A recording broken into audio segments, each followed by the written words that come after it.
Regardless of the religion you profess, or even if you don't care about religion, you have probably heard of the Bible. Did you know that this ancient book offers many of the best business lessons you can learn? It is known that in the Bible, Jesus, during his growth, is followed by 12 disciples to whom he teaches great life lessons.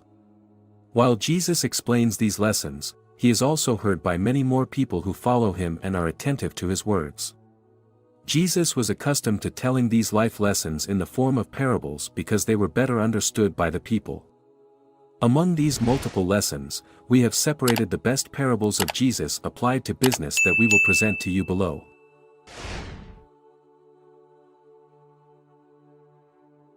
In this parable, the amount of money given to each servant is referred to as talents. In this verse, Jesus was in a field with his 12 disciples and hundreds of followers.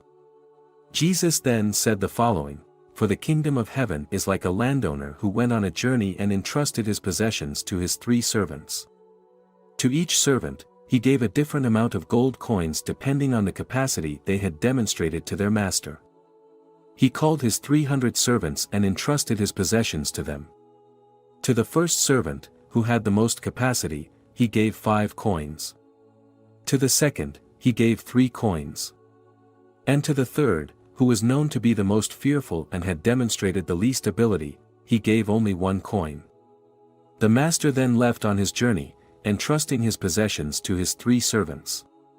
The first servant, who had the most capacity, went and did business with the 5 gold coins his master had given him, and gained 5 more gold coins. The second servant, who had less capacity than the first, also went and did business with the 3 coins his master had given him, and gained 3 more gold coins.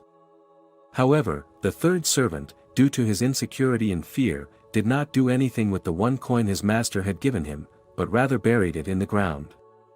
Upon his return from the journey, the landowner called his servants and asked for an account of the possessions he had left them.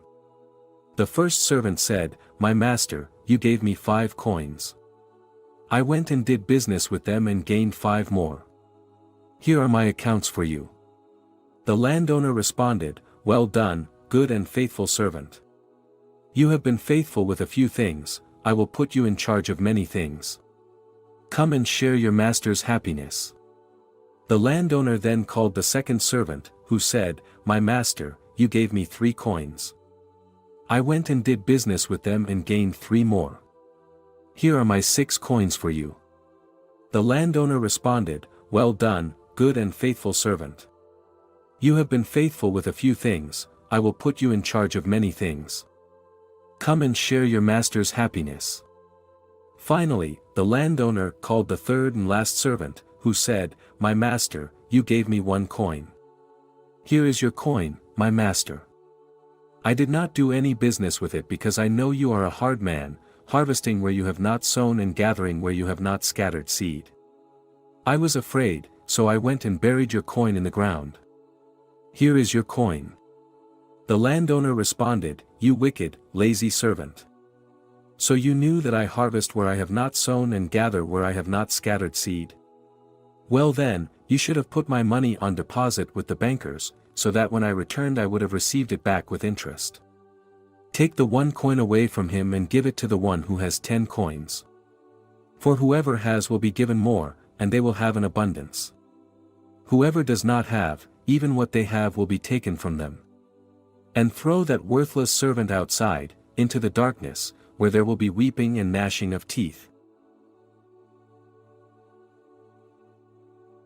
In this verse, the Bible teaches us a harsh but valuable business choice in which we understand why the poor are poor and why the rich are richer. Let's take a look at the people who live below average. These are the people who have lived in scarcity year after year, even generation after generation. Their fears, habits, and lack of proactivity are what characterize them.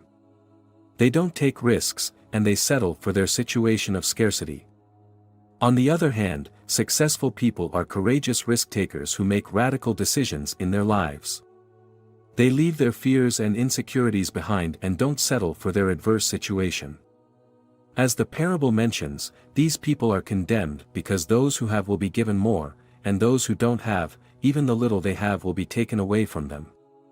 And the useless and lazy servant will be cast out into the outer darkness, where there will be weeping and gnashing of teeth. These are harsh but true words about what people do with what they have, explained in detail and focused on our personal lives. Without a doubt, it's a good life choice to keep in mind, and it will help you in your personal life and business. Leave us your comment about this video if you think this content is useful to you. Support us with a like and subscribe to our channel Chronicles of Greatness.